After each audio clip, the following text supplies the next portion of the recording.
Hallelujah. Praise the Lord. Hallelujah. మంచిది. అలాగే నిలబడి ఉండగా పరిశుద్ధ గ్రంథం నుంచి వాక్యం చదువుకుందాం. లూకా సువార్త 3వ అధ్యాయము 38వ వచనం.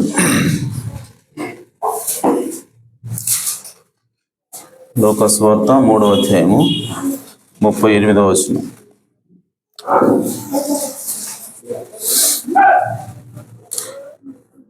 కీనాను ఎనోషుకు, ఎనోషు షేతుకు, షేతు ఆదాముకు, ఆదాము దేవుని కుమారుడు. దేవుడు తన పరిశుద్ధ వాక్యం దీవించును గాక. తలవంచి చిన్న ప్రార్థన చేసుకుని. జీవాధిపతి, జీవము కలిగిన తండ్రి, మా రక్షకుడా, మా విమోచకుడా, మీ ఘనమైన ఉన్నతమైన నామనకు స్తుతులు స్తోత్రం చెల్లిస్తున్నాం. ఈ ఉదయకాల సమయంలో తండ్రి, ఇప్పటివరకు పాటల ద్వారా మీ నామాన్ని మహింపరిచిండగా మీరు మా మధ్యలో ఉన్నారు, మేము నమ్ముచున్నాం తండ్రి.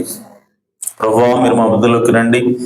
ప్రభువా, ఈ సమయంలో అల్పుడను అయోగ్యుని తండ్రి, అయా నా తండ్రి, మీ వాక్యము నాయన నా తండ్రి చూచుటకు యోగ్యుడిని కాము, అయినప్పటికీ మీ కృప ద్వారా ఇక్కడ నిలబడి ఉన్నాం. ప్రభువా తండ్రి, సహాయం చేయండి. చదువుకున్న వాక్య భాగం నుంచి మా అందరితో మీరే మాట్లాడమని ప్రార్థిస్తున్నాను తండ్రి.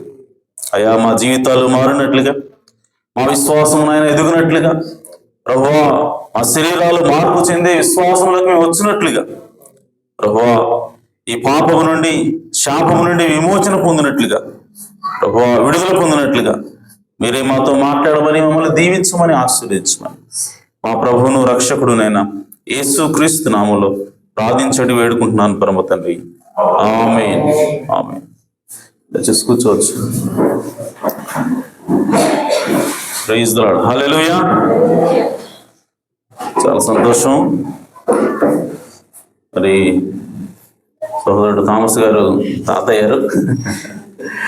దేవునికి స్తోత్రం. మరి చాలా కష్టపడ్డాడు సహోదరుడు కుమారుని సెట్ చేయడం కోసం. చివరికి దేవుడు తన యొక్క కష్టాన్ని సఫలం చేశాడు. దేవుడు నామానికి మహిమ కలుగును గాక. ఆమేన్. సో అవి ఎవరు చేయలేరు, కేవలం దేవుడు మాత్రం చేయగలడు. ఆమేన్. సో కాబట్టి దేవుని నామానికి మహిమ కలుగును గాక. చాలా సంతోషం. మరి ఈ ఉదయకాల సమయంలో వాక్యంలోకి వెళ్ళబోయే ముందుగా కొన్ని విషయాలు. అదేంటంటే, మరి మనకి చర్చిలో కొన్ని పనులు ఉన్నాయి. ఆ పనులు ఎప్పుడు కూడా రిపీటెడ్గా ఒకళ్ళే చేస్తున్నారు. సో దాన్ని బట్టి అది వాళ్ళకి బర్డెన్ అవుతా ఉంది, భారం అవుతా ఉంది. కాబట్టి ఆ విషయంలో మీరు గమనించి మీరు కూడా పాలు పంపులు పొందుతారని ఈ విషయాన్ని మీకు తెలియజేస్తున్నాను. మరి సహోదరుడు మేకా చూసుకుంటే ఎప్పుడు మరి ఓడవటం, సర్దటం, తర్వాత సండే స్కూల్ చూసుకుంటున్నాడు, దానికి తోడు మరలా మరి వాటర్ క్యాన్ తీసుకురావడం, ఇవన్నీ కూడా మరి సహోదరుడు చేస్తా ఉన్నాడు. ఒకడి మీద భారం అవుతా ఉంది. అయితే ఆ సహోదరుడు ఎప్పుడు చెప్పలా ఇది భారం అవుతుంది, ఇంకేమన్నా చూడండి అని చెప్పి ఎప్పుడు కంప్లైంట్ చేయలేదు. సో నాకే అనిపించింది. సో కాబట్టి ఆ బాధ్యతలో ఖచ్చితంగా మరి పాలు పంపులు పొందాల్సిన అవసరం మనకు ఉంది. కాబట్టి ఎవరైనా సరే ప్రేరేపణ పొందిన వాళ్ళు మరి ఆ విషయాల్లో మరి గమనించి మరి మేము ముందుకు వస్తామండి, మేము తెచ్చి చూడిస్తాం, లేదంటే మేము వాటర్ క్యాన్ తీసుకొస్తాం. ఎందుకంటే ఓడవటం, వాటర్ క్యాన్ తీసుకురావటం, ఇవన్నీ సెట్ చేయటం, ఇవన్నీ కూడా ఒకే సమయంలో జరగాలి.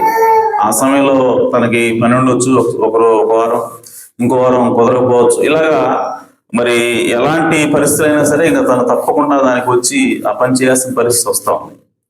కాబట్టి దానికి 2-3 ఉన్నారనుకోండి, సో బర్డెన్ అనేది తగ్గుతుంది. కాబట్టి విషయాన్ని గమనించండి. ఎవరైనా సరే మరి దేవుడు మిమ్మల్ని ప్రేరేపిస్తే మీరు ముందుకు రావచ్చు. మరి చర్చి ఓడటానికి, ఉదయాన్నే సిద్ధం చేయడానికి, మైక్ సెట్ చేయడానికి, ఇవన్నీ కూడా మరి మనుషులు అవసరం. కాబట్టి ఆ విషయాన్ని గమనించండి. సహోదరుడు మేక ఒక్కడే కష్టపడుతున్నారు, సో ఆ విషయాన్ని మీరు గుర్తించండి. Okay, right. మరి ఇంకేమైనా ఉన్నాయా ప్రకటనలు? రైట్, దేవునికి స్తోత్రం. మరి ఈరోజు మన మధ్యలో సహోదరి హదస్స వచ్చింది, అది చాలా సంతోషం. అలాగే కొత్తగా మరి బావగారు అవుతారు నాకు, ఉప్పలపాడు నుంచి వజ్రబాబు. సో వందనాలు మీకు అందరికీ. సో చాలా సంతోషం. మరి దేవుని సన్నిధిలో మనందరం ఈ విధంగా కలిసి ఆదివారం మరి దేవుని యొక్క యేసుక్రీస్తు యొక్క పునరుద్ధాన దినం, మరి దినాన దేవుని సన్నిధిలో కలిసి మరి దేవుని ఆరాధించడం, మరి వాక్యాన్ని ధ్యానించడం నిజంగా చాలా గొప్ప సంగతి అన్నది. ఆమేన్. సో దావీదు అంటున్నాడు, ప్రజలు పార్టీకి వెళ్దాం అంటే నాకు సంతోషం అంటలేదు ఆయన, ప్రజలు బయటికి వెళ్ళి తిరుగుదాం అంటే నాకు సంతోషం అంటలేదు. దావీదు అంటున్నాడు, ప్రజలు ఎప్పుడైతే దేవుని సన్నిధికి, ఆలయానికి వెళ్దాం అని చెప్పి అంటారో అది నాకు సంతోషాన్ని ఇస్తుంది అంటున్నాడు. ఆమేన్. కాబట్టి దేవుని పిల్లలు ఎవరైనా సరే ఎప్పుడు సంతోషిస్తారంటే దేవుని సన్నిధికి వెళ్ళేటప్పుడే సంతోషిస్తారు. ఆమేన్. కాబట్టి మనందరూ విధంగా దేవుని సన్నిధిలో కూడుకోవటం మరి మనందరికీ కూడా సంతోషం. అలాగే మనల్ని బట్టి దేవుడు కూడా సంతోషిస్తూ ఉన్నాడు. హల్లెలూయా. సరే, మంచిది. మరి వాక్యంలోకి వెళ్దాం.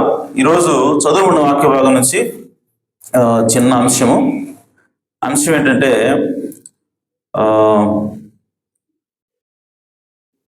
హక్కు పత్రమును తిరిగి తీసుకుని వచ్చుట.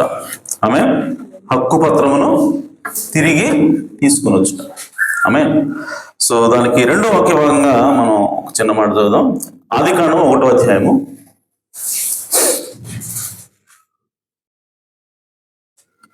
27వ వచనం నుండి. దేవుడు తన స్వరూపమందు నరుని సృజించెను, దేవుని స్వరూపమందు వారిని సృజించెను, స్త్రీని గాను పురుషుని గాను వారిని సృజించెను. దేవుడు వారిని ఆశీర్వదించెను. ఎట్లనగా, మీరు ఫలించి అభివృద్ధి పొంది విస్తరించి భూమిని నిండించి దానిని లోబరుచుకునండి. సముద్రపు చేపలను, ఆకాశ పక్షులను, భూమి మీద ప్రాకు ప్రతి జీవిని ఏలుడని దేవుడు వారితో చెప్పాను. ఇదిగో భూమి మీదనున్న విత్తనములిచ్చు ప్రతి చెట్టును, విత్తనములిచ్చు వృక్ష ఫలములు గల ప్రతి వృక్షమును మీకు ఇచ్చినాను, అవి మీకు ఆహారములను. భూమి మీద నుండి జంతువులన్నిటికి, ఆకాశ పక్షులన్నిటికి, భూమి మీద ప్రాకు సమస్త జీవులకును పచ్చని చెట్లని ఆహారములనని పలికిను. ఆ ప్రకారం ఆయన. ఆమేన్. సో కాబట్టి ఇక్కడ దేవుడు ఏం చేస్తా ఉన్నాడంటే, తన పోలికలో తన స్వరూపంలో మనిషిని సృష్టించిన తర్వాత, ఆదాము సృష్టించిన తర్వాత, ఆదాముకి ఈ భూమి అంతటిని కూడా అప్పగిస్తున్నాడు. ఈ భూమి మీద ఉన్నటువంటి సమస్త జంతువుల్ని, సమస్త పక్షుల్ని, ప్రాకు పురుగుల్ని, వృక్షాలని, వీటన్నిటిని కూడా, అంటే భూమి మీద ఉన్న సమస్తాన్ని కూడా, భూమిని అందులో ఉన్న సమస్తాన్ని కూడా దేవుడు ఎవరికి అప్పగిస్తున్నాడు, లేదంటే దేవుడు ఎవరిని మరి శిరస్సుగా చేస్తా ఉన్నాడు, దేవుడు వాటి మీద ఎవరిని అధికారిగా పెడుతున్నాడు అంటే తన కుమారుడు ఆదామును పెడతా ఉన్నాడు. హల్లెలూయా. అంటే ఆదాము వీటన్నిటికీ కూడా యజమాని అయి ఉన్నాడు. భూమి మీద ఉన్నటువంటి ప్రతి దానికి కూడా ఆదాము యజమాని. కాబట్టి భూమి అందులో ఉన్న సమస్తను కూడా ఆదాముకు లోబడి తీరాల్సిందే. ఆమేన్. సో ఈ మాట చొప్పున మనం చూస్తే దేవుడు ఏమన్నాడంటే, మీరు ఫలించి అభివృద్ధి పొంది విస్తరించి భూమిని నిండించి దానిని లోపరుచుకొనుడి. భూమిని లోపరుచుకోవాలి. ఆమేన్. అలాగే సముద్రపు చేపలను, ఆకాశ పక్షులను, భూమి మీద ప్రాకు ప్రతి జీవిని ఏలుడి అని దేవుడు వారితో చెప్పాడు. హల్లెలూయా. సో జంతువులు ఆదాం మాట వినాలి, పక్షులు ఆదాం మాట వినాలి, ప్రాకే పురుగు కూడా ఆదాం మాట వినాలి, చేపలు కూడా ఆదాం మాట వినాలి. ఆమె అంటే ఆదాముకి దేవుడు ఎంత అధికారం ఇస్తున్నాడు ఒకసారి చూడండి. ఆమె అయితే ప్రియ సోదరి సోదరులారా, ఈ అధికారం అంతా కూడా, ఈ యొక్క ఏలుబడి అంతా కూడా, భూమిలో ఉన్నటువంటి సమస్త అనగా పక్షులు ఇవన్నీ కూడా ఆదాము అంటే భయపడేటువంటి పరిస్థితి, ఆదాము మాటగా లోబడేటువంటి ఒక స్థితి ఉండేది. ఒకప్పుడు ఆదాము పిలిస్తే సింహం వచ్చేది, ఆదాము పిలిస్తే పక్షి వచ్చేది, ఆదాము పిలిస్తే చేపలు వచ్చాయి. ఆమె యేసుక్రీస్తు ఈ భూమి మీద ఉన్నప్పుడు ఆయన నేను ఏదైతే పడిపోకముందు ఆదాము ఉన్నాడు, ఆమె ఏదైతే పడిపోకముందు ఆదాము అధికారం కలిగి ఉన్నాడో అదే అధికారాన్ని నేను కలిగి ఉన్నాను. ఎందుకంటే నేను రెండవ ఆదాముని. హల్లెలూయా. యేసు ప్రభు ఈ భూమి మీద ఏం చూపించాడంటే ఆదాము పడిపోకముందు ఎలాంటి అధికారం కలిగి ఉన్నాడో, ఆదాము పడిపోకముందు దేవుడిచ్చేటువంటి అధికారం ఏదైతే ఉందో ఆ అధికారాన్ని అంతటినీ కూడా యేసుక్రీస్తు 2000 సంవత్సరాల క్రితం ఈ భూమి మీద శరీరంలో వచ్చి ఆయన చూపిస్తా ఉన్నాడు. ఆయన ఒకసారి వచ్చాడు పేతురు దగ్గరికి. పేతురు రాత్రంతా కూడా చేపలు పట్టడానికి ప్రయత్నం చేశాడు, చేపలు ఏమీ దొరకలేదు.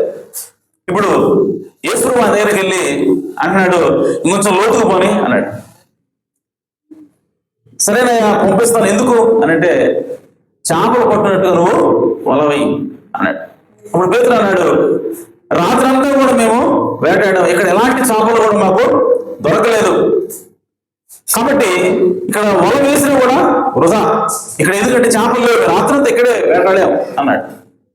అప్పుడు యేసు ప్రభు లేదు, నువ్వు ముందుకు వెళ్ళి వలవై అని చెప్పినప్పుడు ఇప్పుడు పేతురు అన్నాడు, సరే నాకైతే ఇక్కడ చేపలు లేవు నాకు తెలుసు, అయినా సరే నీ మాట చొప్పున నేను వేస్తున్నాను అని ఎప్పుడైతే ఆయన వేశాడో ప్రియ సోదరి సోదరులారా, అక్కడ చేపలు విస్తారంగా పడినట్టుగా మనకి కనబడతా ఉంటాయి.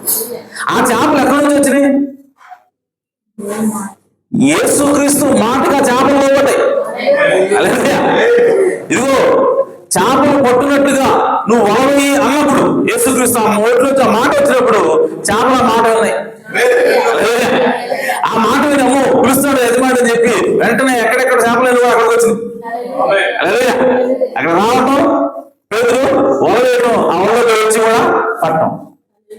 పేతురు వల వేయంగానే ఎందుకు వచ్చి పడ్డాయంటే యేసు ముందే చెప్పాడు, నువ్వు చేపలు పట్టునట్టుగా వలవే, వలవేయటం కాదు, వల వేస్తే చేపలు అనాలా. ఆ మాట ఎవరితో చెబుతున్నాడంటే దేవుడు చేపలతో చెబుతున్నాడు, మీరు వచ్చి వలలో పడండి. హల్లెలూయా. సో చేపలు ఎందుకు యేసుక్రీస్తు మాట వింటున్నాయనంటే, ఇప్పుడు యేసుక్రీస్తు ఏం చూపిస్తా ఉన్నాడంటే పడిపోకముందు ఆదాము ఏ అధికారంతో అయితే ఉన్నాడో, పడిపోకముందు మనిషి ఏ అధికారంతో అయితే ఉన్నాడో ఆ అధికారము ఎలా ఉంటుందో మనకు చూపించడానికి యేసుక్రీస్తు వచ్చాడు. ఆయన ఒకసారి సముద్రంలో వెళ్తా ఉన్నాడు, ఏమన్నది ఇక్కడ భూమిని, సముద్రపు చేపల్ని, సముద్రంలో వాటిని, అలాగే భూమిని, ఆకాశంలో పక్షుల్ని, అలాగే భూమిని నిండించి దానిని లోపరుచుకుని, భూమిని లోపరుచుకున్నాడు. అంటే భూమి కూడా, భూమిలో ఉన్నటువంటి సముద్రం కానివచ్చు, గాలి కావచ్చు, ఆమె ఈ భూమి మీద ఉన్న సమస్త వాతావరణం కూడా ఆదాముకు లోపడాలి ఆమె అని యేసుక్రీస్తు వచ్చి మరలా దాన్ని చూపిస్తూ ఉన్నాడు.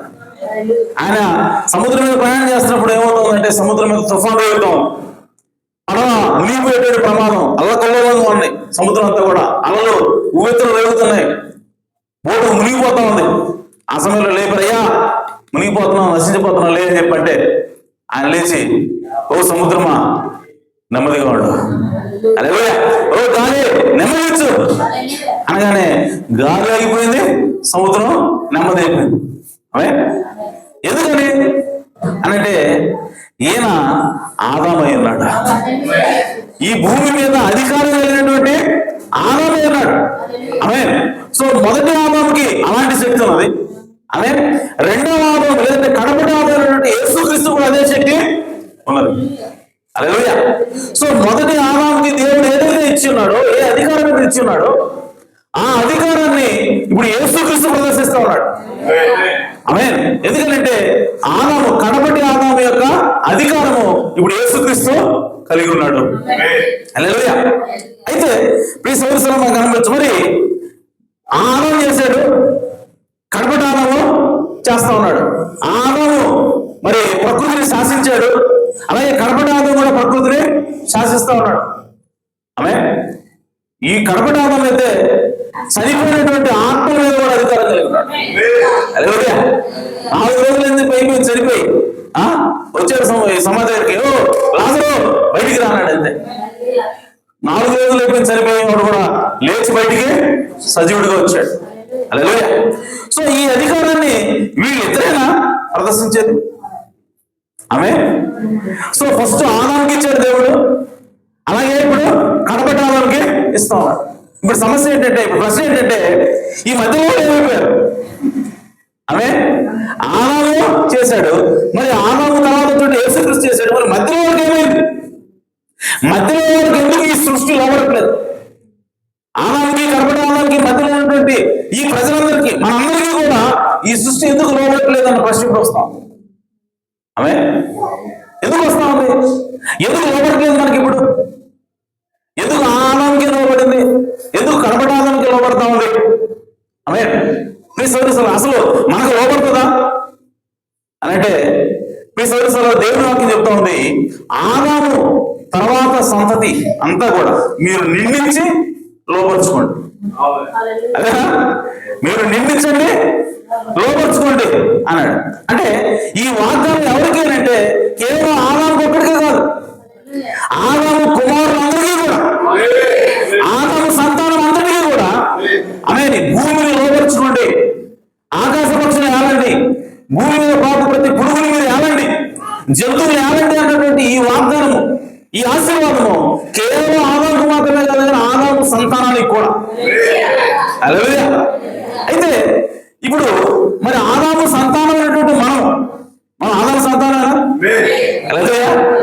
సో మన ఆదాము సంతానం అయినప్పటికీ మనకెందుకు భయపడట్లేదు? మనం ఎందుకు పులికి భయపడుతున్నాం? మనం చూసి ఎందుకు భయపడాలి?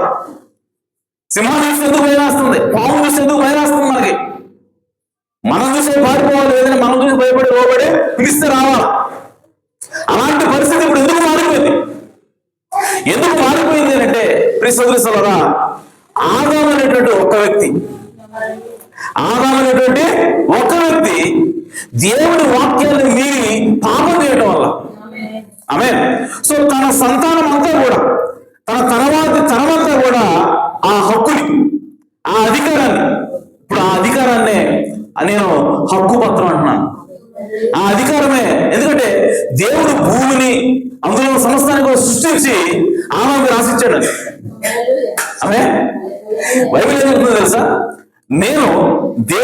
నేను ఆకాశాన్ని, నక్షత్రాలని, ఓకే, ఈ ప్రపంచంలో విశ్వంలో ఉన్నటువంటి ఈ విశ్వాన్ని అంతటి నేను చూసుకుంటా. బైబిల్ ఉందన్నమాట. ఓకే, మీరు ఆ రెఫరెన్స్ నాకు గుర్తులేదు. ఓకే, సో విశ్వం అంతటి అంటే నక్షత్రాలు, గ్రహాలు ఇవన్నీ కూడా నేను చూసుకుంటా. అదే కానీ భూమి మొత్తం చేతిలో పెడుతున్నా. ఎవరు చెప్తున్నాడు? దేవుడు ఆనందంగా చెప్తున్నాడు. అదే సో భూమి ఎవరికి ఇచ్చాడు? దేవుడు మనుషులకు ఇచ్చాడు. భూమిని దేవుడు ఆదాముకి ఇచ్చాడు. సో ఈ ఆదాముకి ఇచ్చినప్పుడు దేవుడు ఏం చేస్తాడంటే ఒక హక్కు పత్రం రాసి సైన్ చేసి నీకే ఇచ్చేస్తానని చెప్పాడు. అలాగే అయితే ఈ హక్కుని, ఈ భూమి మీద ఉన్నటువంటి అధికారాన్ని మనం కోల్పోయాం. మనం ఎందుకు కోల్పోయామంటే ఆదాము చేసినటువంటి తప్పు వల్ల, ఆదాము చేసినటువంటి పాపం వల్ల. ఇప్పుడు ఇంకో క్వశ్చన్ వస్తుంది, ఆదాము చేసినటువంటి తప్పు వల్ల కేవలం అధికారాన్ని కోల్పోయాం, మనం కేవలం కంట్రోల్ చేసే శక్తిని కోల్పోయామా అని అంటే మనం జీవాన్ని కోల్పోయాం. ఆమేన్. అంతేనా? మనం ఆరోగ్యాన్ని కోల్పోయాం. ఇప్పుడు రోగాలు వస్తున్నాయి మనకి. అంతకుముందు ఏ రోగం కూడా ఈ భూమి మీద లేదు. మనిషికి ఏ రోగం కూడా రావడానికి అవకాశము లేదు. ఇప్పుడు రోగాలు వస్తున్నాయి, బాధలు వస్తున్నాయి, ఏడుపులు వస్తున్నాయి. ఆమేన్. సో బాధలు ఎన్నో, శ్రమలు ఎన్నో కూడా వస్తూ ఉన్నాయి, యాక్సిడెంట్లు అవుతా ఉన్నాయి, ఎంతో బాధ. మీరు ఒకసారి గవర్నమెంట్ హాస్పిటల్కి పోయి చూస్తే మీకు తెలుస్తుంది అక్కడ నరకంటే ఎలా ఉన్నాం. ఆమేన్. అన్ని రకాల బాధలు, అన్ని రకాల ఇబ్బందులు అక్కడ ఉంటున్నాయి. వీటన్నిటికీ కారణం ఏంటంటే ఒక్క మనిషి చేసినటువంటి తప్పు, ఒక్క మనిషి చేసినటువంటి పాపం, ఒక్క మనిషి చేసినటువంటి అధికారం. దానివల్ల ఇదంతా కూడా వచ్చింది. ఇప్పుడు ఇంకో ప్రశ్న అడగచ్చు, ఏమండి ఆయన ఎవరు ఒక్కడు చేస్తే, ఆదాము ఒక్కడు చేస్తే ఆమె మాకెందుకండి మరణం? ఆదాము తీసుకున్నటువంటి నిర్ణయం, దానికి నేనెందుకు శిక్ష అనుభవించాలి? నేనెందుకు నా అధికారాన్ని కోల్పోవాలి? నేనెందుకు దేవుడు కోల్పోవాలి? నేనెందుకు నిత్యజీవాన్ని కోల్పోవాలి అనంటే ప్రియ సోదరి సోదరా, అది దేవుని యొక్క నియమమై ఉన్నది. ఎందుకనంటే దేవుని యొక్క నియమం ఏంటి అనంటే, కుటుంబ యజమాని కనుక తప్పు చేస్తే, ఆమె జాగ్రత్త గమనించండి, కుటుంబ యజమాని కనుక తప్పు చేస్తే ఆమె ఆ కుటుంబం అంతా కూడా పతనం అవుతుంది. కుటుంబ యజమాని ఒక తప్పుడు నిర్ణయం తీసుకుంటే కుటుంబం అంతా కూడా సఫర్ అవ్వాలి, బాధపడాలి. ఆ నిర్ణయం తాలూకా వచ్చేటువంటి ఎఫెక్ట్లు ఏవైతే ఉంటాయో, ప్రభావం ఏదైతే ఉంటుందో, ప్రతిఫలం ఏదైతే ఉంటుందో, ఆ ప్రతిఫలం కేవలం కుటుంబ యజమాని అక్కడే అనుభవించడు, కుటుంబం అంతా అనుభవిస్తుంది. ఇన్ఫాక్ట్ ఆ యజమాని కింద ఉన్నటువంటి, ఆ యజమాని అధికారం కింద ఉన్నటువంటి ప్రతిదీ కూడా అనుభవిస్తుంది. హల్లెలూయా. అందుకోసమే ఈ భూమి మీద ఆదాముని దేవుడు ఈ భూమి మీద యజమానిగా పెట్టాడు. ఈ భూమి మీదకి ఆదాము యొక్క అధికారం కిందకి ఎవరెవరు తీసుకొచ్చాడు? సముద్రంలో చేపలు తీసుకొచ్చాడు, ఆమె భూమి మీద తిరిగే జంతువులే, ఆకాశంలో తిరిగే పక్షుల్ని, ఆమె సో ఈ భూమి మీద ఉన్నటువంటి వృక్షాలని, ఇటన్నిటిని కూడా తీసుకొచ్చి ఎవరి అధికారం కింద పెట్టాడు? ఆదాము అధికారం కింద పెట్టాడు. ఇప్పుడు ఆదాము అన్నిటి కూడా యజమాని. కాబట్టి ప్రియ సోదరి సోదరులారా, ఆ ఆదాము యజమాని ఆదాము తప్పు చేయడం వల్ల ఇప్పుడు ఆదాము యొక్క పిల్లలే కాదు, ఆదాము యొక్క సంతానం పడిపోయింది. ఆదాము యొక్క సంతానం మాత్రమే మరణం రుచి చూడట్ల, ఆదాము యొక్క యజమానత్వం కింద అజమాయిషీగా ఉన్నటువంటి ప్రతి జంతువు కూడా, ప్రతి వృక్షం కూడా, ప్రతి చేప కూడా, ప్రతి పాకే పురుగు కూడా, అంతటికి భూమి అంతా కూడా ఆ నిర్ణయం తాలూకు ఎఫెక్ట్ అనుభవిస్తూ ఉన్నది. హల్లెలూయా. అంతకుముందు ఆదాము పాపం చేయకముందు ఏ వృక్షం కూడా చనిపోలేదు, ఏ వృక్షం యొక్క ఆకు కూడా రాల. ఆమె అంతకుముందు ఏ జంతువు కూడా చనిపోలేదు, అంతకుముందు ఏ చేప కూడా చనిపోలేదు, అంతకుముందు ఎలాంటి ఇబ్బందులు లేవు. కానీ ఒక్క ఆదాము పాపం చేసినందువల్ల ఆయన కింద ఉన్నటువంటి సమస్తము కూడా పడిపోయింది. ఆమె ఎందుకంటే అది రూల్. యజమానుడు కనుక తప్పు చేస్తే ఆ యజమానుడి కింద ఉన్నటువంటి కుటుంబం అంతా కూడా సఫర్ అవుతుంది. యజమానుడు తప్పుడు నిర్ణయం తీసుకుంటే ఆ నిర్ణయానికి సంబంధించిన ఫలితం అంతా కూడా కుటుంబం కింద ఉన్న కుటుంబం అంతా కూడా అనుభవిస్తుంది. ఆమె అంతేకాదు, తనకున్న సమస్తం ఒక యజమానుడు ఉన్నాడంటే ఆ యజమానుడి కింద ఉన్నటువంటి పశువులు కూడా, ఆ యజమానుడి కింద ఉన్నటువంటి పక్షులు కూడా, ఆ యజమానుడి కింద ఉన్నటువంటి స్థలం భూమి కూడా ఆ శాపాన్ని అనుభవిస్తుంది. ఆదాము ద్వారా ఆ రూల్ని, ఆ నియమాన్ని దేవుడు ప్రస్ఫుటంగా తెలియజేస్తున్నాడు మనకి. హల్లెలూయా. చూడండి, ఆకారం ఒక వ్యక్తి ఉన్నాడు. యెహోషువ చెప్పాడు, అబ్బాయి మనం ఒక దేశం మీదకి దండెత్తుతున్నాం, దాన్ని మనం మరి హస్తగతం చేసుకున్న తర్వాత అందులో ఉన్నటువంటి ఏ వస్తువులు మీరు తీసుకోవద్దు, అవన్నీ కూడా దేవుడికి ప్రతిష్ఠితమైన ఏటుగా మీరు ముట్టుకోవద్దని చెప్పి యెహోషువ చెప్పి పంపించాడు. అయితే ఆకాన్ అనేటువంటి వ్యక్తి ఒక వస్త్రాన్ని, బంగారపు గడ్డిని, అలాగే వెండిని తీసుకున్నాడు. తీసుకుని తన టెంట్లో కింద భూమిలో తవ్వి పాతి పెట్టి వచ్చి మళ్ళీ ఏమన్నట్టుగా ఉన్నాడు. దేవుడు అని చూశాడు. చూసి ఇప్పుడు యుద్ధానికి వెళ్ళినప్పుడు అక్కడ యుద్ధంలో అవతల వాళ్ళు ఎవరి మీద విజయం సాధిస్తూ ఉన్నారు. అలా 36 మంది చనిపోయారు. ఒకసారి ఎవరు మనం దేవుడి మాట ప్రకారం యుద్ధానికి వెళ్తున్నాం, దేవుడి మాట ప్రకారం యుద్ధం చేస్తున్నాం, దేవుడి మాటకు లోపలికి వెళ్తున్నాం. కాబట్టి మనకి ఎలాంటి నష్టం జరగకపోతే యాక్చువల్గా. కానీ ఇక్కడ 36 మంది చనిపోయారు అంటే ఎక్కడో ఏదో తప్పు జరుగుతూ ఉంది, ఆగండి అని చెప్పి మన దేవుడి దగ్గరికి లేయా, ఎందుకు ఇంతమంది చనిపోయారు, మేము తప్పు చేశాం అని చెప్పినప్పుడు దేవుడు ఏదో ఆకాను తప్పు చేశాడు. ఇప్పుడు ఆకాను పిలిచాడు, ఆకాను ఏంటయ్యా చెప్పు, ఏం చేశాను అని చెప్పంటే ఆకాను అంటాడు, అదే నిజమేనండి, నేను తీసుకున్నాను, బంగారం తీసుకున్నాను, వస్త్రం తీసుకున్నాను అని చెప్పి చెప్పాడు. చెప్పిన తర్వాత ఇప్పుడు యెహోషువ అతని మీద తీర్పు తీరుస్తున్నాడు. చూడండి ఏమని తీరుస్తున్నాడు. యెహోషువ గ్రంథం 7వ అధ్యాయం. ఎందుకంటే ఒక యజమానుడు తప్పు చేస్తే కుటుంబం అంతా కూడా బాధపడుతుంది, కుటుంబం అంతా కూడా శాపాన్ని అనుభవిస్తుంది అని చెప్పడం కోసము నేను చెప్తున్నాను. యెహోషువ గ్రంథం 7వ అధ్యాయము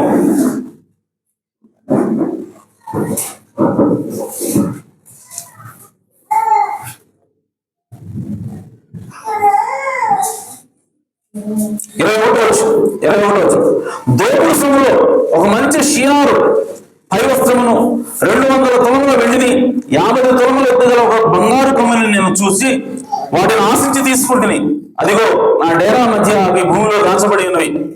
ఆ వెండి దాని క్రింద ఉన్నదని ఉత్తరం ఇచ్చి తాను చేసినదంతా ఒప్పుకొనెను. అప్పుడు యెహోషువ దూతలను పంపగా వారు ఆ డేరా యొద్దకు పరుగెత్తి చూసినప్పుడు అది డేరాలో దాచబడి ఉండెను. ఆ వెండి దాని క్రింద ఉండెను.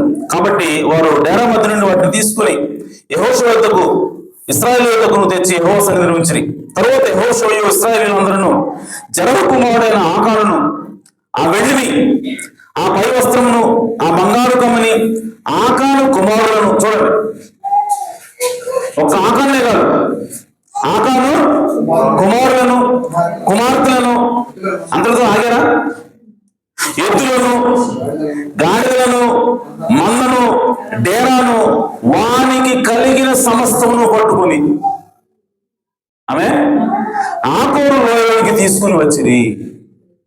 హల్లెలూయా. చూడండి, తప్పు చేసిన ఆకాను పిల్లలు ఏం చేశారు? తప్పు చేసిన ఆకాను ఆమె అతని ఎద్దులు ఏం చేసినాయి?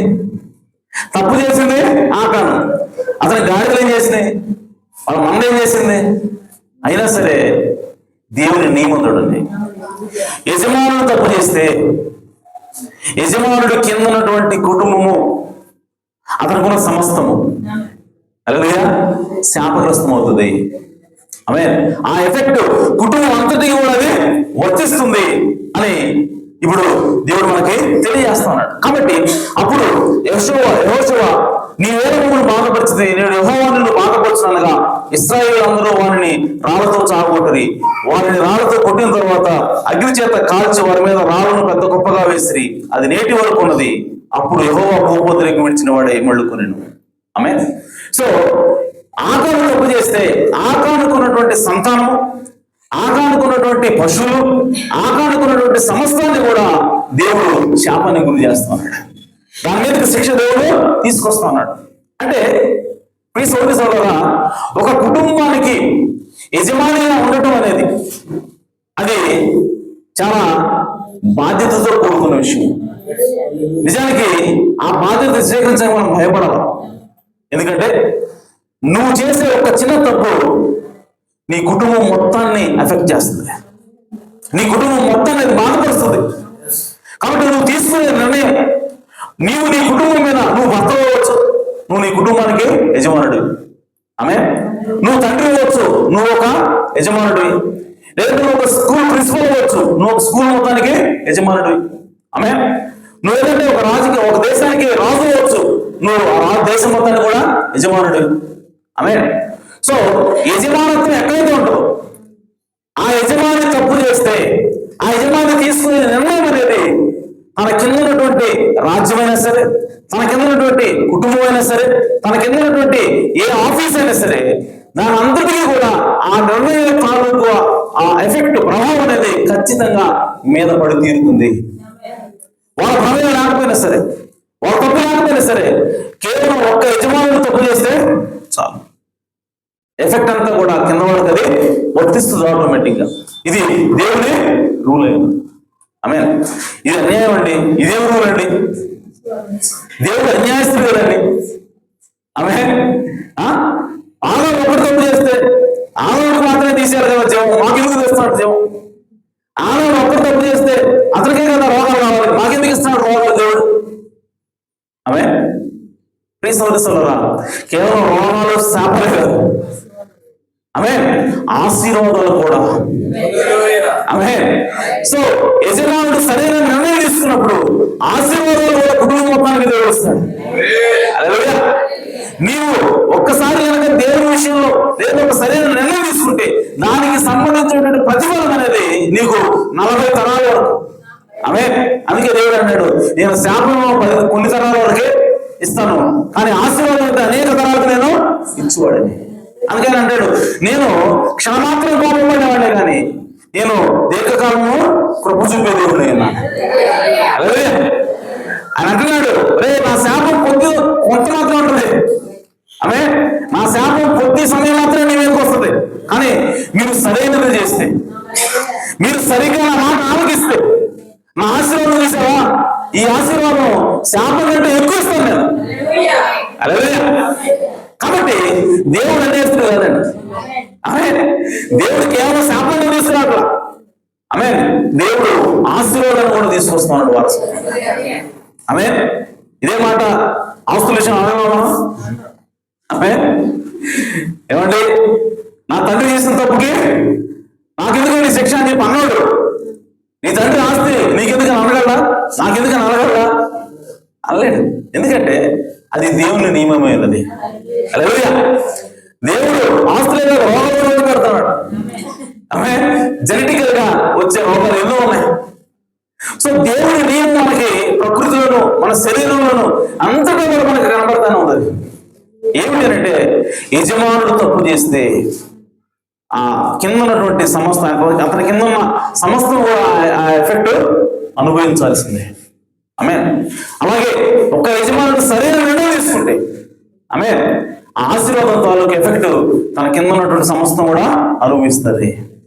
ఆమె కాబట్టి యజమానులుగా భర్తగా మన కుటుంబాన్ని నువ్వు ఎలాగా నడిపిస్తున్నావు?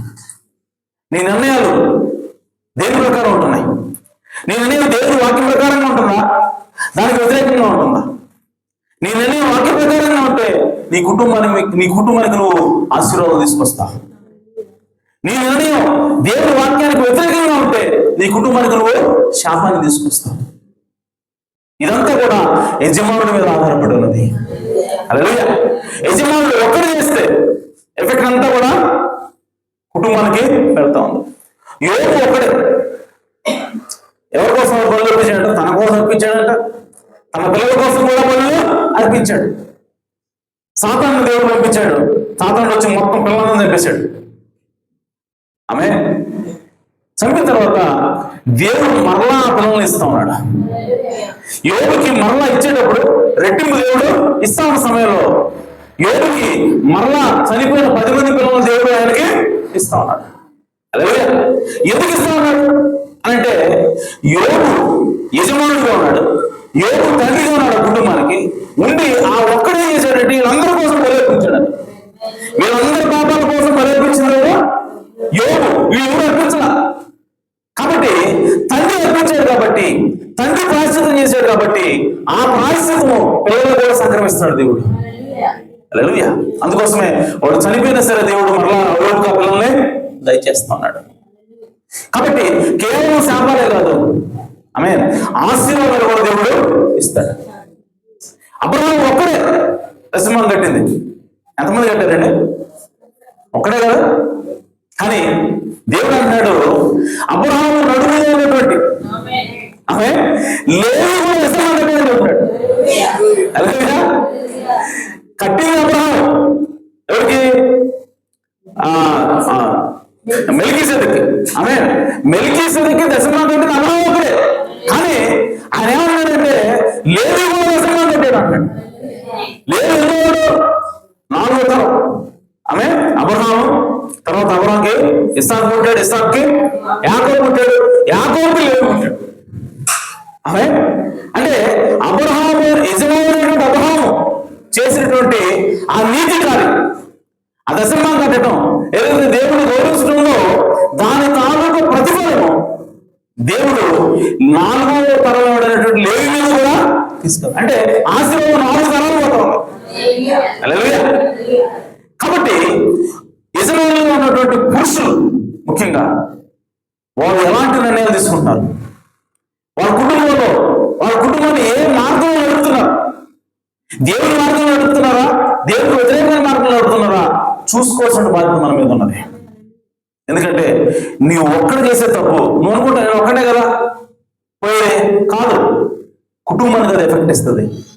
ఆమె కాబట్టి ఆదాము ఒకడే పాపం చేశాడు, కానీ ఆదాము వల్ల మానవాళి సర్వ మానవాళి కూడా ఆదాముతో పాటు పడిపోయింది. పాపము శాపం మరణంలోకి అది వెళ్ళిపోయింది. అయితే ప్రైస్తవ అప్పటి నుంచి పుట్టే ప్రతి వాడు కూడా పాపంలో పడుతున్నాడు. ఏ ఒక్కడు కూడా తిరిగి రావట్లేదు. పుడుతున్నాడు, చనిపోతున్నాడు, తిరిగి రావట్లేదు, నశించిపోతా ఉన్నాడు. మరణం,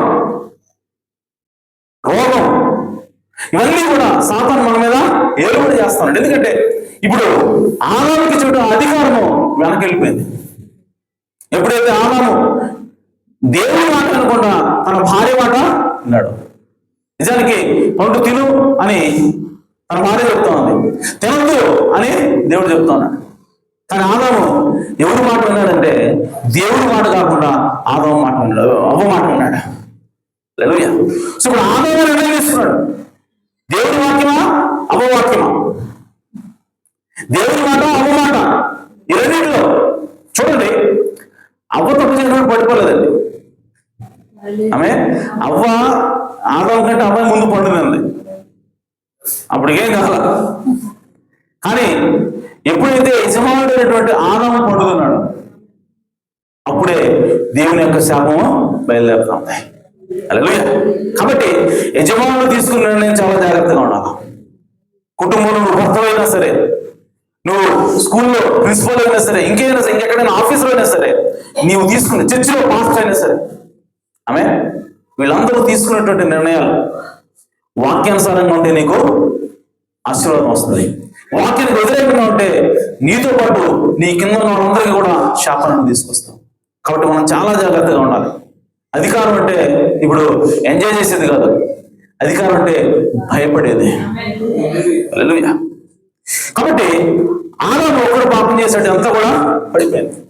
అయితే ఇప్పుడు దేవుడు ఏం చేస్తా ఉన్నాడు అంటే మరలా ఆ హక్కు పత్రాన్ని, మరలా ఆ హక్కుని తిరిగి మరలా పునరుద్ధరించాలన్నది యేసుక్రీస్తు ఉద్దేశం. అంటే పడిపోయినటువంటి ఆ అధికారాన్ని, కోల్పోయినటువంటి అధికారాన్ని మరలా మనిషికి కట్టబెట్టాలన్నదే దేవుని సంకల్పమైనది. హల్లెలూయా. కాబట్టి ఇప్పుడు యేసుక్రీస్తు దేవుడు ఏం చేశాడంటే యేసుక్రీస్తుగా ఈ భూమి మీదకి శరీరం నడుచుకొని ఆయన వచ్చాడు. ఎందుకు ఆయన శరీరం నడుచుకొని వచ్చాడు అనంటే ఈ శాపం నుంచి, ఈ యొక్క పాపం నుంచి ఎవరు విడిపించగలరు అనంటే ఆదాము సంతానంలో నుంచి, లేదంటే ఆదాము సమీప బంధువుల నుంచే రావాలా విమోచకుడు. కాబట్టి దేవుడు శరీరం ఎంచుకుని మనిషిలాగా భూమి మీదకి వచ్చాడు. హల్లెలూయా. వచ్చి ఇప్పుడు ఆయన ఏమంటే ఆయనే కడపటి ఆదాము అయినాడు. యేసుక్రీస్తు ఇప్పుడు ఎవరు? కడపటి ఆదాము.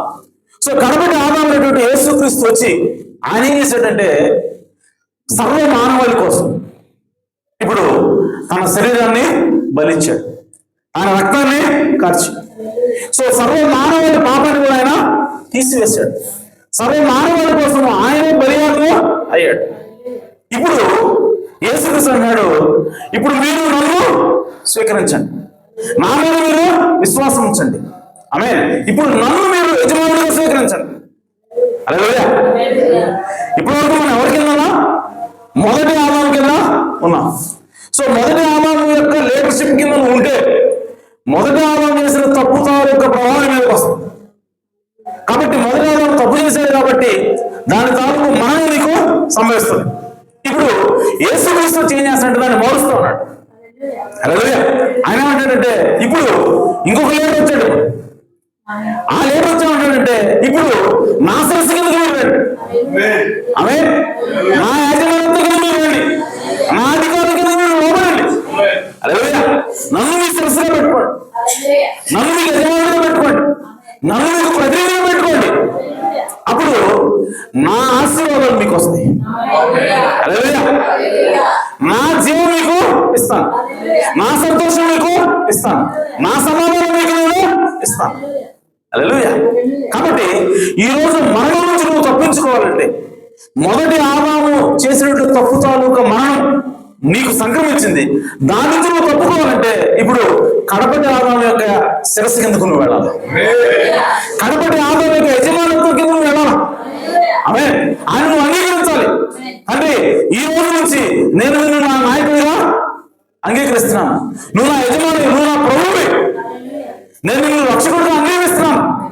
ఇదిగో నీ రక్తం నన్ను శుద్ధిగా చేసింది, నీ రక్తం నన్ను పాపం నుంచి విడుదల చేసింది, నేను నమ్ముతున్నానని చెప్పి ఎప్పుడైతే మనము కడపటి ఆదాము యొక్క శిరస్సు కిందకు వస్తామో, కడపటి ఆదాము యొక్క పరిధిలోకి మనం వస్తామో, అప్పుడు ఆయన ద్వారా వచ్చేటువంటి ఆశీర్వాదాలు, ఆయన ద్వారా వచ్చేటువంటి జీవానికి మనము పాత్రులం అవుతాం. హల్లెలూయా. ఇప్పుడు సాతానుడు ఏం చెప్తా ఉంటాడంటే, నువ్వు పాపంలో పుట్టావు, పాపంలో పెరిగావు, ఆమె నువ్వు ఎట్టా జీవాన్ని పొందుకుంటావు? యేసుక్రీస్తు నమ్మితే నీకు రక్షణ వచ్చేస్తుందా? నువ్వు వేసిన పాపాలని పోతాయా? యేసుక్రీస్తు చేసినటువంటి ఆ ప్రాణత్యాగం వల్ల నువ్వు విడుదల పొందుకుంటావా? ఇది సాధ్యమేనా? ఇది నిజమేనా? ఆయన ఏదో చెబుతున్నాడు, నువ్వు నాకు నమ్మగలవా అంటూ ఉంటాడు.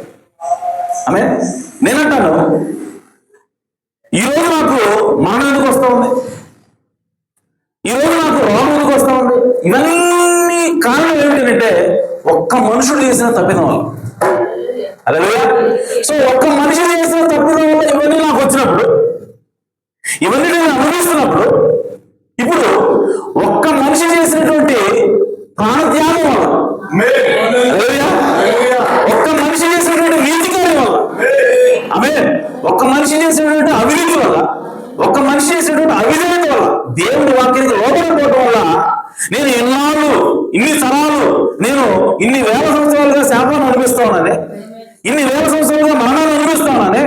ఇప్పుడు అది నిజమైనప్పుడు, ఏది ఒక్క మనుషుడు అవిధేయత నేను శాపాన్ని పొందుకున్నాను, నా మానవాళి మొత్తం కూడా శాపానికి వెళ్ళిపోయింది అన్నది నిజమైనప్పుడు, ఆమె సాతానా దీనికి నాకు సమాధానం చెప్పు.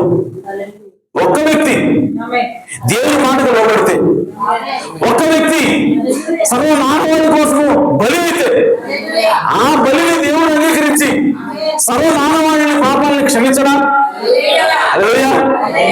సో అది జరిగినప్పుడు ఇది జరగదా? హల్లెలూయా. కాబట్టి నువ్వు మోసం చేయలేని చెప్పి సాధారణ చెప్పాం మనం.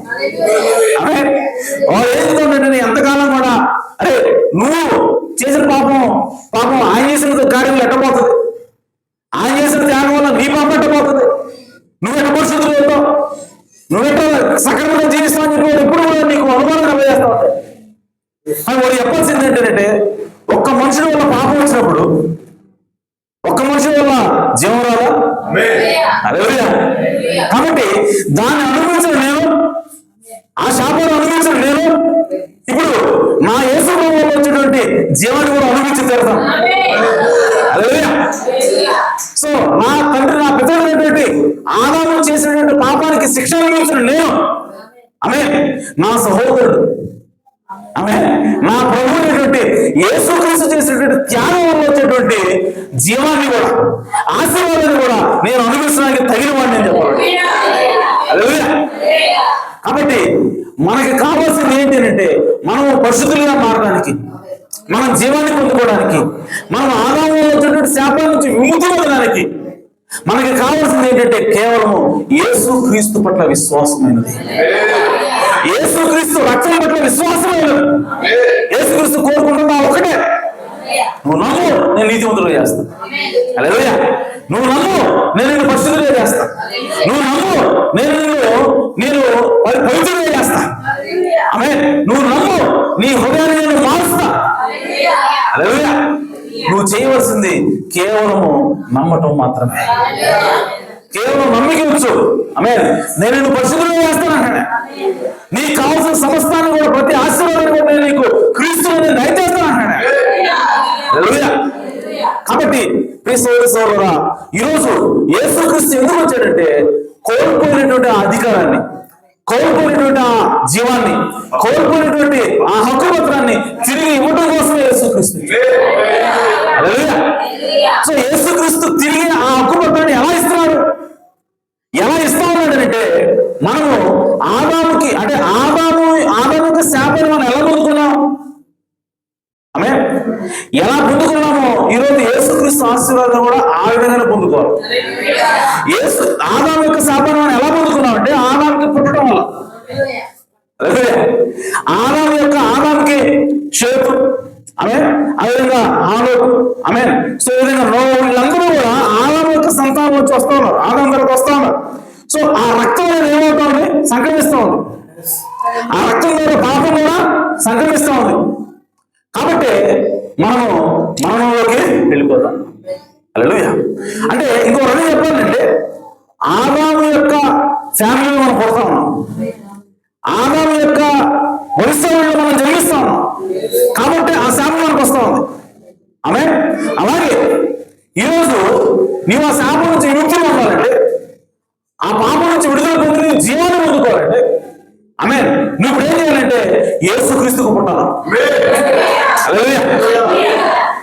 మొదటి ఆదాముకి పుట్టినందరూ మరణానికి పాత్రలైతే కడపటి ఆదాము యేసుక్రీస్తుకు పుట్టిన వాళ్ళందరూ కూడా జీవానికి పాత్రలు అవుతారు. కాబట్టి ఈ రోజు యేసుక్రీస్తు మనం పుట్టాల్సిన అవసరం ఉన్నది. ఎప్పుడు నువ్వు విడుదల పొందుకుంటావు, ఎప్పుడు నువ్వు జీవాన్ని పొందుకుంటావు అంటే యేసుక్రీస్తుకు పుట్టడం వల్ల. యేసుక్రీస్తుకి ఎట్టబడతామండి? యేసుక్రీస్తు పెళ్లి కాలేదు కదా, ఆమె యేసుక్రీస్తు యొక్క వంశంలో ఏమీ లేదు కదా శారీరకంగా అని అంటే, ఆదాము వంశవాళి శరీర సంబంధమైనది, అబ్రహాము వంశవాళి శరీర సంబంధమైనది. ఆమె కానీ యేసుక్రీస్తు వంశవాళి శరీర సంబంధమైనది కదా, ఆత్మ సంబంధమైనది. హల్లెలూయా. మెల్కీసెదెకు వంశవాళి ఆత్మ సంబంధమైనది. హల్లెలూయా. ఇంకో విషయం తెలుసా, శరీర సంబంధమైనది ఏంటంటే కూడా ఆత్మ సంబంధమైనది ఇంకా బలమైనది. శరీర సంబంధమైనది కేవలం ఈ భూమి వరకే, కానీ ఆత్మ సంబంధమైనది ఈ భూమి మీద అలాగే రాబోయే కాలం రాబోయే అది పనిచేస్తుంది. దేవుని వాక్యం తెలియజేస్తుంది. సో కాబట్టి యేసుక్రీస్తుకు పుట్టే పుట్టుక అది శారీరకంగా పుట్టడం కాదు, ఆత్మ సంబంధంగా యేసుక్రీస్తుకు పుట్టాలి. ఎలా పుట్టాలి యేసుక్రీస్తుకి? ఆమె యేసుక్రీస్తు ఎలా పుట్టాడో మనం కూడా అలాగే పుట్టాలి. ఆమె సో యేసుక్రీస్తు శరీరంలో పుట్టాడు, కానీ ఆ లోపల ఆత్మ నిజానికి అది సృష్టించబడింది. దేవుని యొక్క ఆత్మ లోపలికి వచ్చి నివాసం చేస్తాం. హల్లెలూయా. సో ఇప్పుడు యేసుక్రీస్తు ఎవరంటే నూతన సృష్టి అన్నాడు. యేసుక్రీస్తు దేవుని కుమారుడు అయినాడు. ఏ విధంగా కుమారుడు అని అంటే దేవుని ఆత్మను పొందుకోవడం వల్ల, దేవుని ఆత్మ చేత తిరిగి జన్మించడం వల్ల యేసుక్రీస్తు దేవుని కుమారుడు అయ్యాడు. అలాగే ఈరోజు యేసుక్రీస్తు మనం ఎలా కుమారుడు అవుతాం అంటే ఆయన ఆత్మ చేత తిరిగి జన్మించడం వల్ల. హల్లెలూయా. సుఖకాలం ద్వారా జన్మించడం కాదు, ఆమేన్, ఆయన ఆత్మ చేత తిరిగి జన్మించాలి. సో ఈ రోజు నీకు జీవం రావాలంటే, ఈ రోజు నీకు మరలా తిరిగి అధికారం పొందుకోవాలంటే నీకు కావాల్సింది ఏంటంటే పరిశుద్ధాత్మ బాప్తిస్మమైనది. హల్లెలూయా. యేసుక్రీస్తు యొక్క ఆత్మ నీ లోపలికి వచ్చి నివసించాలా, నిన్ను ముద్రించాలా. అప్పుడు నువ్వు ఖచ్చితంగా యేసుక్రీస్తుకు కుమారుడు కుమార్తె అవుతావు. హల్లెలూయా. కాబట్టి అందుకోసం పౌలు అన్నాడు, శరీరంగా ఉన్న ప్రతివాడు ఇశ్రాయేలీయుడు కాదు. ఆమేన్. శారీరకంగా వచ్చే ప్రతివాడు ఇశ్రాయేలీయుడు కాదు, కానీ అంతరంగంలో ఎవరైతే ఆమేన్ ఇశ్రాయేలీయుడు అన్నాడు వాడు అసలైన ఇశ్రాయేలీయుడు. అంతరంగంలో ఇశ్రాయేలీయుడు అంటే అర్థం ఏంటంటే అంతరంగంలో అబ్రహాము ఏ విశ్వాసాన్ని కలిగి ఉన్నాడు, ఆమేన్, ఆ విశ్వాసాన్ని నువ్వు కలిగి ఉంటే నీవే అసలైనటువంటి ఇశ్రాయేలీయుడు ఉన్నావు. హల్లెలూయా. అలాగే ఈరోజు విశ్వాసం ద్వారా మనము యేసుక్రీస్తుకు పుడతాం, విశ్వాసం ద్వారా మనం తిరిగి జన్మిస్తాం. ఇదంతా కూడా ఆత్మ సంబంధమైనటువంటి జన్మ ద్వారా. ఆమేన్. ఒక్క పురుషుడు, ఒక్క ఆదాము, కడపటి ఆదామైనటువంటి యేసుక్రీస్తు చేసినటువంటి నీతి కార్యాన్ని బట్టి ఆయనలో ఎవరైతే పుడతారో, ఆయనకి ఎవరైతే కుటుంబంలో ఉంటారో, ఆయన కింద ఎవరైతే ఉంటారో వాళ్ళందరికీ కూడా యేసుక్రీస్తు ద్వారా వచ్చినటువంటి జీవం సంక్రమిస్తుంది. యేసుక్రీస్తు ద్వారా వచ్చిన నిత్య జీవం మనకు కూడా సంక్రమిస్తుంది. కాబట్టి ఈరోజు మనం ఖచ్చితంగా ఆ హక్కుపత్రాన్ని తిరిగి పొందాలి అంటే ఖచ్చితంగా మనము యేసుక్రీస్తు ఆత్మ చేత తిరిగి జన్మించాలా. హల్లెలూయా. అలా జన్మించడం ద్వారానే మనకి హక్కుపత్రం తిరిగి మరలా వస్తుంది. అసలు ఆ హక్కుపత్రం ఏంటి తెలుసా? ఆ హక్కుపత్రమే పరిశుద్ధాత్మ. హల్లెలూయా. ఆదాముకి పడిపోక ముందు ఉన్నదేంటి, పడిపోక ముందు లేనిదేంటి? పరిశుద్ధాత్మ. హల్లెలూయా. పడిపోకముందు దేవుని జీవమును ఆమేన్. సో దేవుడు ఊదినప్పుడు ఆయన జీవించు ప్రాణి అయ్యాడు, జీవించు ఆత్మ అయ్యాడు. సో ఆదాము జీవించే ఆత్మ ఎప్పుడు అంటే దేవుడు తన నాసికారంలో తన జీవవాయువులో ఊదినప్పుడు. దేవుడి జీవవాయువు ఏదంటే అది పరిశుద్ధాత్మైనది. హల్లెలూయా. సో ఆదాము పరిశుద్ధాత్మనే పొందుకున్న తర్వాత ఆ పరిశుద్ధాత్మలో ఉన్నది. అయితే ఎప్పుడైనా తప్పు చేశాడో ఆ పరిశుద్ధాత్మ ఇప్పుడు పోయింది కాబట్టి ఆదాము భయపడతాడు దానికి. అంతకుముందు శాసించినప్పుడు భయపడుతున్నాడు, అంతకుముందు అధికారం చలాయించినప్పుడు లోపడుతూ ఉన్నాడు. దానికి కారణం ఏంటంటే అంతకుముందు పరిశుద్ధాత్మ ఉంది, ఇప్పుడు పరిశుద్ధాత్మ లేదు. కాబట్టి మరలా ఆ అధికారం నీకు రావాలంటే, మరలా ఆ స్థితికి నువ్వు వెళ్ళాలంటే ఇప్పుడు నీకు కావాల్సింది ఏంటంటే పరిశుద్ధాత్మ బాప్తిస్మమైనది. హల్లెలూయా. కాబట్టి యేసుక్రీస్తుకు మనం ఎలా పడతామంటే పరిశుద్ధాత్మ బాప్తిస్మం ద్వారా పడతాం. అందుకోసమే మీరు ఒక్క శరీరంలోకి ఒక్క ఆత్మ ద్వారా బాప్తిస్మం పొంది ఆమేన్ యేసుక్రీస్తు శరీరంలో మీరు భాగస్వాములు అయ్యారు. ఆమేన్ యేసుక్రీస్తు శరీరంలో మనం అవయవాలు అవుతాం. ఎలాగనంటే పరిశుద్ధాత్మ బాప్తిస్మం ద్వారా. ఆమేన్. కాబట్టి క్రీస్తు ఈరోజు యేసుక్రీస్తు చివరిలో ప్రకటనలో వచ్చి ఆయన ఏమంటాడంటే ఒక గ్రంథము ముద్రల చేత ముద్రించబడింది. ఆ గ్రంథం ఏమిటంటే అదే హక్కు పత్రమైనది. ఆ గ్రంథం ముద్రించబడేంత వరకు ఏ మానవాళికి ఎలాంటి విడుదల లేదు, మానవాళికి ఎలాంటి హక్కు లేదు, మానవాళికి ఎలాంటి అధికారము చేయలేదు. ఇప్పుడు మానవాళంతా కూడా నశించిపోయిన స్థితిలో ఉన్నది. అయితే ఇప్పుడు ప్రకటన గ్రంథంలో దేవుడు వచ్చి ఆ ముద్రలు ఇవ్వడానికి ఆయన వస్తూ ఉన్నప్పుడు యోహాను చూస్తూ ఉన్నాడు. యోహాను చూసి ఆ ముద్రలు ఇవ్వడానికి ఎవరు కూడా ఎదురు కనపడేటప్పుడు యోహాను ఏడుస్తూ ఉన్నాడు. యోహాను ఎందుకు ఏడుస్తూ ఉన్నాడంటే ఆ ముద్రలు కనుక ఇవ్వకపోతే, ఆ పుస్తకం తెరవబడకపోతే ఎవరికి కూడా రక్షణ లేదు, ఎవరికి కూడా విమోచన లేదు, ప్రతిదీ కూడా నశించిపోద్ది. కాబట్టి దాన్ని ఎప్పుడానికి ఎవరో యోగులే ఉండాలి. ఆయన అదే ఎవరు లేదని చూసినప్పుడు ఏడుస్తూ ఉన్నప్పుడు బాధపడతా ఉన్నప్పుడు అయ్యో నేను నశించిపోయాను, ఈ భూమి అంతా కూడా నశించిపోయింది, సర్వ సృష్టి కూడా నశించిపోయింది అని చెప్పి ఏడుస్తూ ఉన్నప్పుడు ఒక స్వరం చెప్తా ఉంది, నువ్వు భయపడొద్దు, బాధపడొద్దు, ఇదిగో యోధాగోత్రపు సింహము. ఆమేన్. సో దేవుడు గొర్రెపిల్ల ఆయనకి ఆ ముద్రపడానికి యోగ్యుడిగా, యోధాగోత్రపు సింహం యోగ్యుడిగా అయ్యిందని చెప్పినప్పుడు తిరిగి చూస్తే ఏం కనపడుతుందంటే వధింపబడిన గొర్రెపిల్ల కనపడతాం. చెప్పిందేమో సింహం అని చెప్పింది, వెనక తిరిగి చూస్తేమో గొర్రెపిల్ల. అలే ఎందుకంటే యేసుక్రీస్తు తన విశ్వాసాలకి అనగా తన పిల్లలకి ఆయన వధింపబడిన గొర్రెపిల్ల, తన పిల్లల పాపాలకు ప్రాయశ్చిత్తం ఆయన. ఆమేన్. ఎవరైతే ఆయన మాటకి ఆయన మార్గానికి తిరస్కరించారో వాళ్ళందరూ కూడా ఆయన గర్జించు సింహం. హల్లెలూయా. సో ఆయన వచ్చాడు, ఆ ముద్రల్ని విప్పాడు, విప్పి ఇప్పుడు ఆ పుస్తకాన్ని తెరిచాడు. తెరిచిన తర్వాత ఇప్పుడు ఆయన ఏం చేస్తాడంటే తీసుకొచ్చి ఆ పుస్తకాన్ని ఎవరికి ఇస్తాడంటే యోహానుకి ఇస్తా ఉన్నాడు. హల్లెలూయా. ఎందుకు యోహానుకి ఇస్తున్నాడు? యోహాను ఎవరు? ఆమె యోహానుకి ఎందుకు ఇవ్వాల్సి వచ్చింది? అసలు ఆ పుస్తకం తెరిచిందే యోహానుకి ఇవ్వడానికి. హల్లెలూయా. యేసుక్రీస్తుకి ఆ పుస్తకంతో లేదు. ఆమె యేసుక్రీస్తుకి రక్షణ అవసరం లేదు, యేసుక్రీస్తుకి విమోచన అవసరం లేదు, యేసుక్రీస్తుకి పాపం ఎప్పుడు పాపం చేయలేదు ఆయన. ఆమేన్. ఆయన ఎప్పుడు నశించిపోలేదు. కాబట్టి అది యేసుప్రభువుకు ఆ పుస్తకం అవసరంలా. మరి ఎవరికి అవసరం ఆ పుస్తకం అని అంటే ఆమేన్ యోహానుకి అవసరమైనది, అనగా తన వధువుకి అవసరమైనది, తన పిల్లలకి అవసరమైనది. ఆమేన్. సో ఆ పుస్తకాన్ని విప్పిందే ఆమేన్. అసలు ఆయన సరిపోయిందా పుస్తకాన్ని ఇవ్వడానికి? ఆ పుస్తకాన్ని విప్పిందే తన పిల్లలకి ఇవ్వడానికి. అంటే ఆ పుస్తకమే హక్కుపత్రమైనది, ఆ పుస్తకమే నీకు అధికారం ఇచ్చేది అన్నది. ఇప్పుడు ఆ పుస్తకాన్ని తీసుకొచ్చి యోహానుగా తన పిల్లలకు సాదృశ్యంగా ఉన్నటువంటి తన వధువుకు సాదృశ్యంగా యోహానుకి ఆయన ఇస్తా ఉన్నాడు. హల్లెలూయా. ఇప్పుడు ఆ యోహాను అనగా ఆ వధువు ఏం చేయాలంటే ఆ పుస్తకాన్ని తీసుకోవాలి, తినాలి. ఇప్పుడు ఆ పుస్తకంగా వధువు మారాలి. ఆమేన్. సో నీవు ఈ రోజు హక్కులు పొందుకోవాలంటే నువ్వేం చేయాలంటే యేసుక్రీస్తు వాక్యం విన్నాడు కాబట్టి నీవు కూడా ఆ వాక్యంగా మారాల్సిన అవసరం అన్నది. ఆమేన్. ఈరోజు ఎవరికి అధికారం అని అంటే ఎవరైతే యేసుక్రీస్తు యొక్క వాక్యంగా మారతారో, ఎవరైతే యేసుక్రీస్తు స్వరూపంగా మారతారో, ఎవరైతే యేసుక్రీస్తు మనసులో కలిగి ఉంటారో వాళ్ళకి మరలా హక్కు అనేది తిరిగి దేవుడు ఇస్తున్నాడు. ఈ భూమిని వాడు ఏమనుకుంటా ఉన్నారు. ఈ భూమి మీద ఉన్నటువంటి ప్రతి జాతి కూడా, ప్రతి భాష మాట్లాడేవాడు కూడా తీర్పు తీర్చిపోయేది వాళ్ళే ఉన్నారు. హల్లెలూయా.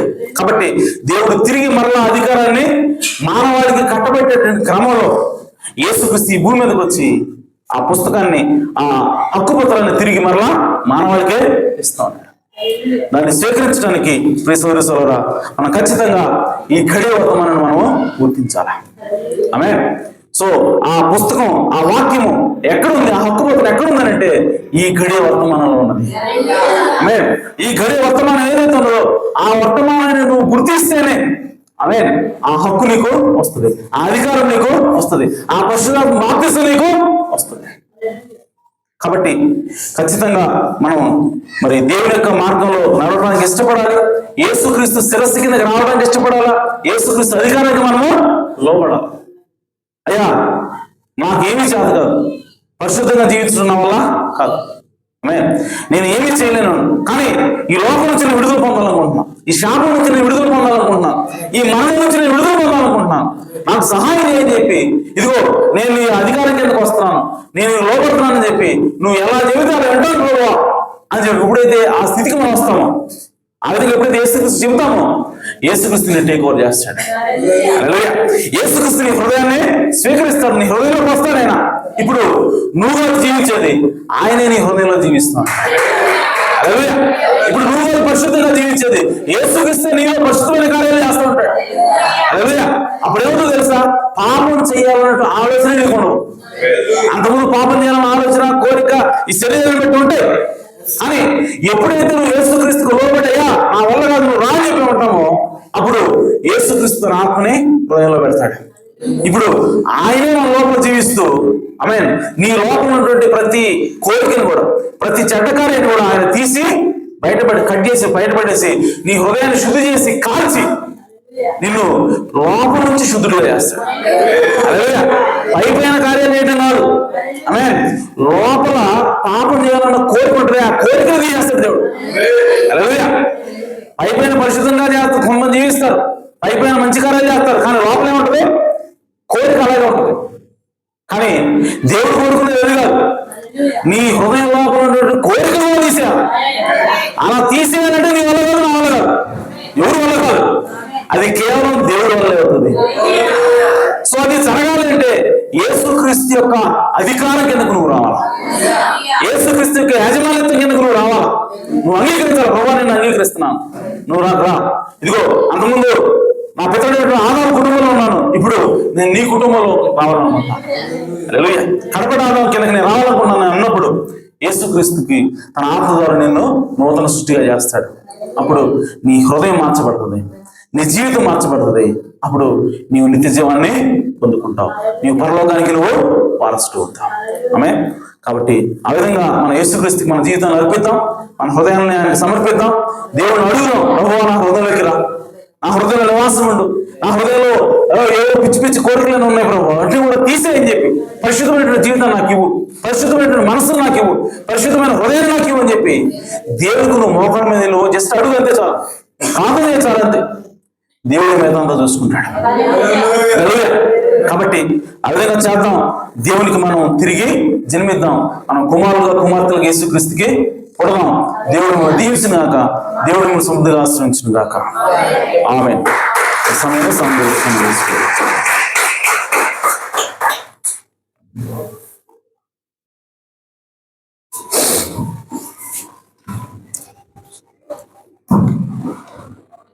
హల్లెలూయా. హల్లెలూయా. హల్లెలూయా.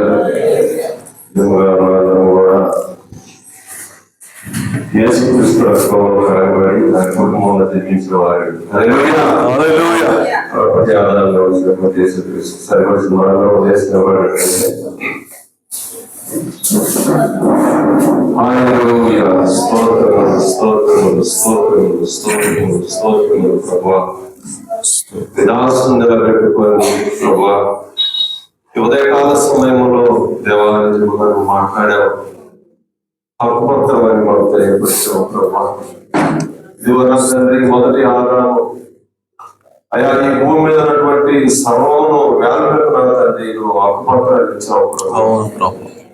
అయ్యా నిజముగా నా తండ్రి ఆదాము ప్రభు ఎప్పుడైతే నా తండ్రి పాపం చేసి ఆకుపత్రాన్ని పోగొట్టుకున్నాడు, దేవా ఆకుపత్రమును తిరిగి ఇవ్వటానికి నా తండ్రి ఏ మానవుడు కూడా నా తండ్రి సరిపోడని, ఏ మానవుడు కూడా నా తండ్రి ఆ గొర్రెపిల్లగా బలవడానికి యోగుడు కాదని, అవును ప్రభు, ఒక నిజమైనటువంటి గొర్రెపిల్లగా అవసరమైనదని మాకు తెలియపరిచావు ప్రభు.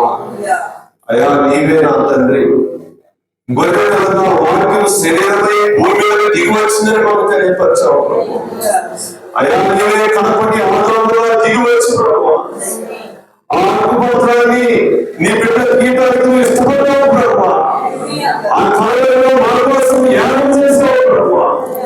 ఇదిగో ఒక కుటుంబ యజమాని తప్పు చేసినట్లయితే, ఆ కుటుంబ యజమాని నిజంగా ఆ తప్పు కింద ఉన్నట్లయితే ఆ కుటుంబం అంతా శాపం కింద ఉంటుందని మాకు తెలియపరచావు ప్రభు. అవును నాయన. అలాగే మా పితరుడైన ఆదాము తప్పు చేశాడు ప్రభు. మేమందరం ఆ శాపం కింద ఉన్నప్పుడు ప్రభు ఓ నిజమైనటువంటి దేవుని గొర్రెపిల్లగా దిగి వచ్చాము ప్రభు. అయ్యా నీ పరిశుద్ధాత్మను నా తండ్రి మాకు గీయటానికి నువ్వు ఇష్టపడ్డావు ప్రభు. అవును నాయన. ఇదిగో నా తండ్రి ఆదాము చేసినటువంటి ఆ తప్పు వల్ల నా తండ్రి తన కుటుంబమే కాదు కానీ తనకున్నటువంటి గొర్రె మేక మందలన్నీ కూడా తనకున్నటువంటి ప్రతిదీ కూడా నా తండ్రి అక్కడ హతము కావాల్సి వచ్చింది ప్రభు. అవును ప్రభు. అయ్యా వాళ్ళందరూ చనిపోవాల్సి వచ్చింది ప్రభు. ఎందుకంటే నా తండ్రి కుటుంబ యజమాని తప్పు చేశాడు కాబట్టి ప్రభు. అలాగే నా తండ్రి మేము ఏడుపు చూసినట్లయితే ప్రభు ఏడుపు తన కొరకు కాదు కానీ తన బిడ్డ కొరకు తన కుటుంబం కొరకు నా తండ్రి నిలబడ్డాడు ప్రభు. బలపించాడు ప్రభు. ఇదిగో నా బిడ్డలు నాకు తెలియకుండా ఎక్కడైనా పాపం చేస్తానేమో అని బలు అర్పించాడు ప్రభు. అవును ప్రభు. అలాగే నా తండ్రి ఓ ప్రభు కనపడి ఆదాముగా నీవు నా తండ్రి 2000 సంవత్సరాల క్రితం మా కోసం దిగి వచ్చిన దేవుడు ప్రభు. అవును నాయన. దేవాలయంలో నా తండ్రి విమోచించి నీ రక్తంలో కడిగి ప్రభు ఆ పరిశుద్ధాత్మని వస్త్రాలు మాకు ఇచ్చిన దేవాలయం ఇది ఒక పరిశుద్ధాత్మగా ఏదో కాదు కానీ అది హక్కుపత్రమని ఆదాము పోగొట్టుకున్నటువంటి ఆ పరిశుద్ధాత్మను తిరిగి మాకు ఇవ్వటానికి నా తండ్రి ఆ హక్కుపత్రాన్ని ఇవ్వడానికి వచ్చిన కాబట్టి ఆదాముగా నీవు వచ్చిన దేవుడు దేవా ఇదిగో నా తండ్రి చివరి కాలంలో అయా నిజముగా నీ పరిశుద్ధాత్మ ఏదో కాదు కానీ ఈ కాలములకు పంపబడినటువంటి నీ వాక్యం నీ వాక్యమే పరిశుద్ధాత్మ. ఆ పరిశుద్ధాత్మ పొందుకుని నా తండ్రి అందరూ జీవిస్తున్నాము.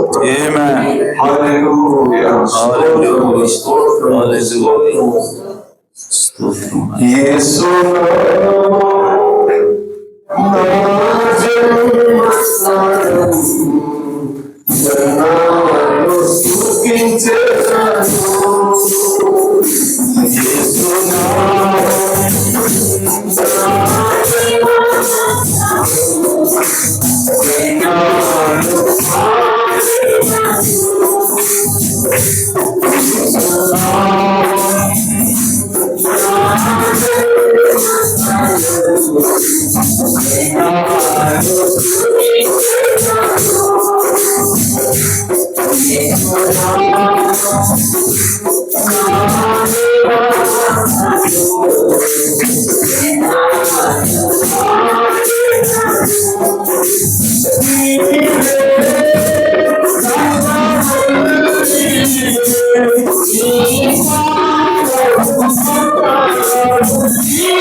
Yeah.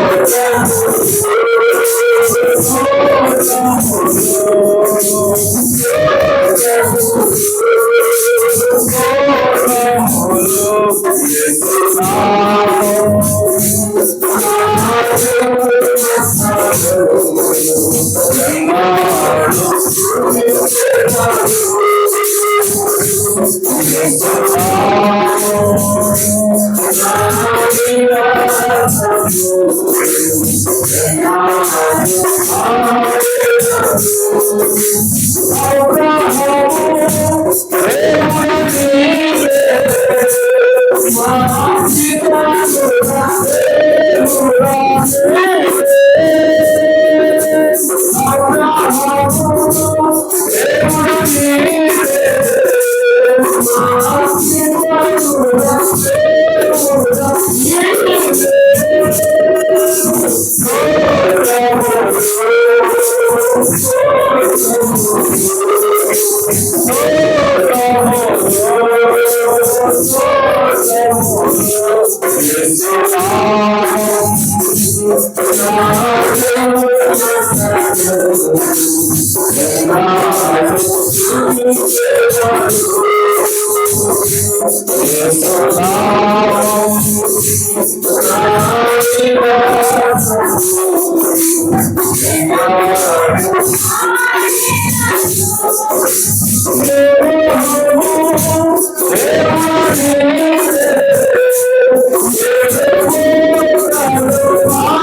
రక్షకుడా, మా విమోచకుడా, మీ ఘననామమునకు స్తోత్రం తండ్రి.